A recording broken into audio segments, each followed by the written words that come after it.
باللہ السمیع العلیم بسم اللہ وباللہ وتوکلت علی اللہ وبہ نستعین وخیر الناصر ومعین الحمدللہ رب العالمین رب صلی علی محمد وآل محمد وعجل فرج۔ آج کی اس گفتگو کا موضوع ہے ترجمہ نماز۔ دیکھیے،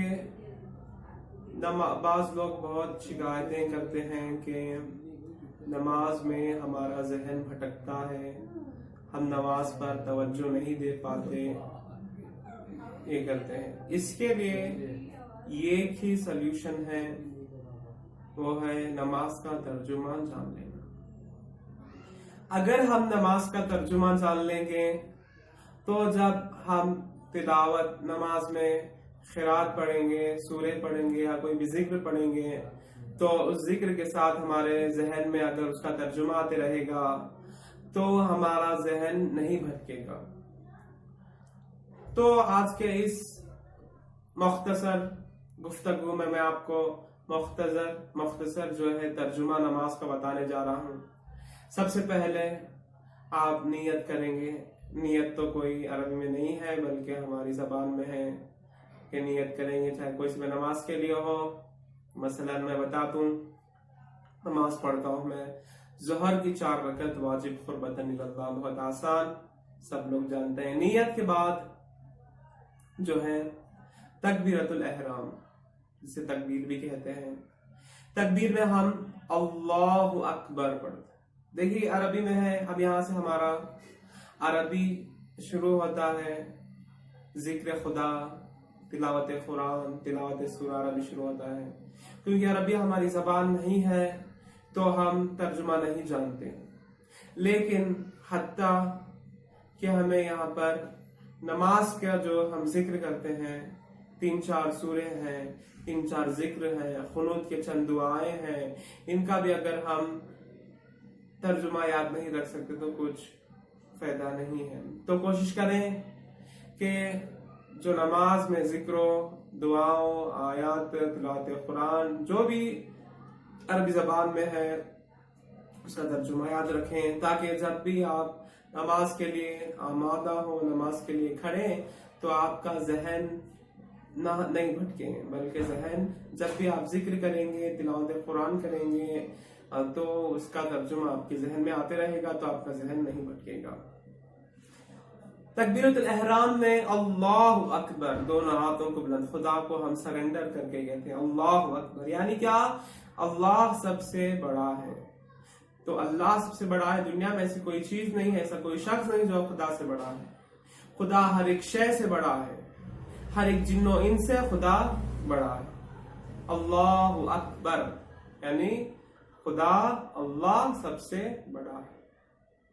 تکبیر کے بعد اعوذ باللہ من الشیطان الرجیم، ہم شیطان کی پناہ مانگ رہے ہیں، شیطان کو اپنے آپ سے دور کر رہے ہیں۔ اس کا ظاہری ترجمہ یہ ہے کہ اللہ کی پناہ مانگتا ہوں میں شیطان مردود سے، جو شیطان مردود ہے اس سے میں اللہ کی پناہ مانگتا ہوں، میں اس سے دور، اپنے آپ سے دور کرنا چاہتا ہوں۔ تو اس کے بعد بسم اللہ الرحمن الرحیم یعنی کیا؟ تو ہمیں چاہیے کہ ہر ایک کام سے پہلے بسم اللہ پڑھنا چاہیے۔ اس کا ظاہری ترجمہ یہ ہے کہ میں شروع کرتا ہوں ذات پروردگار اللہ کے نام سے، جو بڑا دائمی رحمت اور جو رحیم بھی ہے، جو اپنے بندوں پر مسلسل رحم کرتا ہے اور خاص لوگوں پر یعنی مومنین پر بھی رحیم ہے اور رحمت عطا کرتا ہے۔ تو پہلی رکعت میں سب سے پہلا سورہ ہم جو پڑھتے ہیں وہ ہے سورہ حمد۔ سورہ حمد کی پہلی آیت یہ ہے کہ بسم اللہ الرحمن الرحیم الحمد للہ رب العالمین۔ یہاں پر حمد یعنی حمد و ثنا، ستائش، یعنی اس آیت کو ترجمہ یوں ہے کہ سب تعریفیں، تمام تعریفیں اس اللہ کے لیے ہے جو عالمین کا مختار ہے، عالمین کا پالنے والا ہے۔ یہ ہے الحمدللہ رب العالمین کا ترجمہ۔ دوسری آیت ہے الرحمن الرحیم، جو رحمان اور رحیم ہے۔ دنیا میں خدا رحم کرتا ہے ہر ایک ناس پر، ہر ایک انسان پر رحمت برساتا ہے، لیکن اپنے خاص مومنین پر آخرت میں وہ اپنی رحمت برسائے گا۔ اگلی آیت مالک یوم الدین، یعنی یوم قیامت، روز قیامت کے دن کا مالک صرف اور صرف خدا ہے۔ روز قیامت کا مالک و مختار ہے کون؟ اللہ۔ ایاک نعبد و ایاک نستعین، اے میرے پروردگار ہم تیری ہی عبادت کرتے ہیں اور تجھی سے مدد طلب کرتے ہیں۔ ہمیں صرف اور صرف اللہ سے مدد مانگنی چاہیے۔ اگر ہم کسی اور سے مدد مانگیں گے سوائے ذلت اور رسوائی کے ہمیں کچھ نہیں حاصل ہوگا۔ جب ہم خدا سے مدد طلب کریں گے تو ہمیں عزت ملے گی۔ اہدنا الصراط المستقیم، اے اللہ ہمیں سیدھے راستے کی ہدایت فرما۔ اگر ہم گمراہ ہیں تو ہمیں سیدھے راستے کی ہدایت فرما، اگر سیدھے راستے پر ہے تو ہمیں سیدھے راستے پر گامزن رکھ، کبھی ہمیں سیدھے راستے سے نہیں بھٹکا۔ صراط الذین انعمت علیہم غیر المغضوب علیہم ولا الضالین، یعنی کیا؟ ان لوگوں کے راستے، سیدھا راستہ یعنی ان لوگوں کے راستے جنہیں تو نے اپنی نعمتیں عطا کی ہے، جنہیں تو نے اپنی نعمتیں عطا کی ہیں، بلکہ نہ کہ ان لوگوں کے راستے جن پر تو نے اپنا عذاب نازل کیا ہو، جو گمراہ ہو۔ تو ہمیں مسلسل خدا سے یہ دعا کرنی چاہیے کہ خدا ہمیں صراط المستقیم پر چلا، سیدھے راستے پر چلا، ایسے راستے پر مت چلا جہاں پر گمراہی ہے، جہاں پر گھاٹا ہے، جہاں پر نقصان ہے۔ یہ رہا سورہ حمد کا ترجمہ۔ اگلا سورہ جو ہم نماز میں مسلسل پڑھتے ہیں اور جو بہت آسان بھی ہے وہ سورہ کوثر ہے، جو قرآن مجید کا سب سے چھوٹا سورہ ہے۔ تو کوثر میں یوں ہے کہ بسم اللہ الرحمن الرحیم، انا آتیناک الکوثر، بے شک اے رسول ہم نے آپ کو کوثر عطا کیا۔ یہاں پر کوثر سے مراد ہماری جد والدہ فاطمہ زہرا سلام اللہ علیہا ہے۔ اے رسول ہم نے آپ کو کوثر عطا کیا۔ دوسری آیت فصلی لربک وانحر، تو لہٰذا آپ اس پروردگار کے لیے عبادات بجا لائیں اور قربانی بھی دیں۔ تیسری آیت ان شانئک هو الابتر، بے شک آپ کی اولاد، آپ کا دشمن جو ہے بے اولاد رہے گا۔ یہ رہا سورہ کوثر کا مختصر ترجمہ۔ اگر ہم تفسیر کی گہرائی میں جائیں تو ڈوبتے چلے جائیں گے، ہمیں جو ہے اس کا علم نہیں ملے گا۔ اگلا سورہ جو ہر نماز کی دوسری رکعت میں واجب ہے وہ سورہ اخلاص ہے۔ سورہ اخلاص کی بہت فضیلت ہے۔ اگر میں گفتگو بیان کروں، بالکل وقت میں گنجائش نہیں ہے۔ سورہ اخلاص کا ترجمہ یوں ہے کہ بسم اللہ الرحمن الرحیم، قل هو اللہ احد، اے رسول کہہ دیجئے تمام مخلوقات سے، تمام لوگوں سے کہ خدا ایک ہے اور اکیلا، اس کا کوئی معبود یا شریک نہیں ہے۔ اللہ الصمد، خدا برحق ہے، خدا حق پر ہے اور خدا بے نیاز ہے۔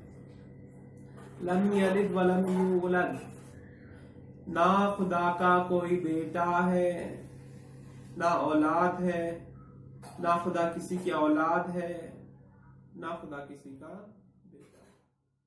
یا کلہ کفوا احد، اور اس دنیا کی مخلوقات چاہے وہ جن و انس ہو، کوئی جانور ہو، کوئی مخلوقات خدا کا ہمسر نہیں ہے۔ تو یہ رہا سورہ اخلاص کا ترجمہ۔ اس کے بعد ذکر رکوع میں جو ہم ذکر کرتے ہیں وہ یوں رہا، سبحان ربی العظیم و بحمدہ۔ اس کا ترجمہ یہ ہے کہ میرا بزرگ پروردگار ہر عیب اور نقص سے پاک ہے، منزہ ہے، اور میں اس کے ذکر میں، حمد و ثنا میں مشغول مصروف ہوں۔ رکوع کے ذکر کے بعد اب صلوات بھی پڑھ سکتے ہیں، مستحب ہے۔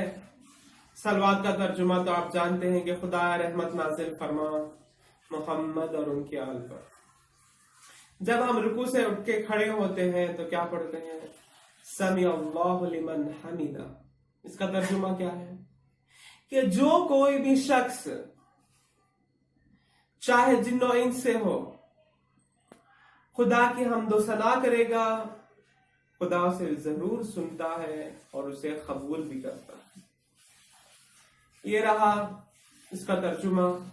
اس کے بعد جب ہم سجدے میں جاتے ہیں، خدا کے آگے سر جھکاتے ہیں، تو اس کا ذکر یوں ہے، ذکر سجدہ یوں ہے کہ سبحان ربی الاعلی و بحمدہ، میرا عظیم پروردگار، میرا بزرگ پروردگار بالا تر ہے، اور وہ ہر عیب اور ہر نقص سے پاک اور منزہ ہے۔ یہ رہا ذکر سجدہ کا ترجمہ۔ سجدے سے، خدا کے اس سجدے سے جب ہم جلد اٹھ جاتے ہیں تو ہم خدا سے مغفرت طلب کرتے ہیں۔ کیسے؟ استغفر اللہ ربی واتوب الیہ، میں مغفرت طلب کرتا ہوں اس پروردگار سے، اس رب العظیم سے جو میرا پالنے والا ہے، سوائے اس کے میرا کوئی پالنے والا نہیں ہے، میں مغفرت طلب کرتا ہوں اور میں اس کی طرف رجوع کرتا ہوں۔ اس کے بعد پھر سجدہ میں جاتے ہیں، اس کے بعد سجدے سے پھر اٹھتے ہیں تو کیا پڑھتے ہیں؟ ذکر بِحَوْلِ اللَّهِ وَقُوَّتِهِ أَقُومُ وَأَقُومُ۔ یعنی کیا؟ میں اٹھتا ہوں اور بیٹھتا ہوں صرف کس کی مدد سے؟ اللہ کی مدد سے، اس خدا کی مدد سے۔ اگر خدا چاہے، اگر خدا نہ چاہے تو میں کچھ نہیں کر سکتا۔ یہ رہا اس ذکر کا ترجمہ۔ اور اس کے بعد دوسری رکعت میں 2 سوروں کے بعد قنوت پڑھتے ہیں۔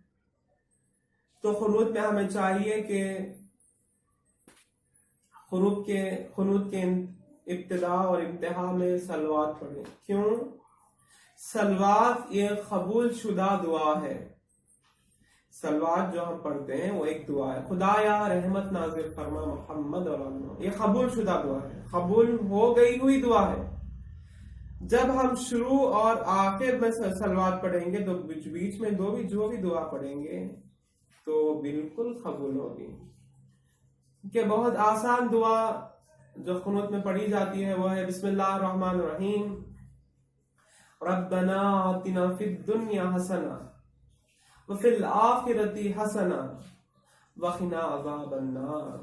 اس کا ترجمہ کیا ہے؟ میرے پروردگار ہمیں اس دنیا میں بھی بھلائی دے اور آخرت میں بھی بھلائی دے، اور جہنم کی آگ سے، جہنم کے عذاب سے ہمیں بچا دے۔ یہ رہی بہت آسان دعا اور اس کا آسان ترجمہ۔ اگر ہم ابتدا اور انتہا دونوں میں صلوات پڑھیں گے تو یہ انشاءاللہ بالکل قبول ہوگی۔ یہ رہا قنوت کا ترجمہ۔ تو ہم تیسری رکعت میں جو تسبیحات پڑھتے ہیں وہ اسے کہتے ہیں تسبیحات اربع، جو یوں ہے سبحان اللہ والحمد للہ ولا الہ الا اللہ واللہ اکبر۔ اس کا ترجمہ بزرگ خدا، عظیم خدا، بہت ہی پاک اور منزہ ہے۔ سبحان اللہ والحمد للہ ولا الہ الا اللہ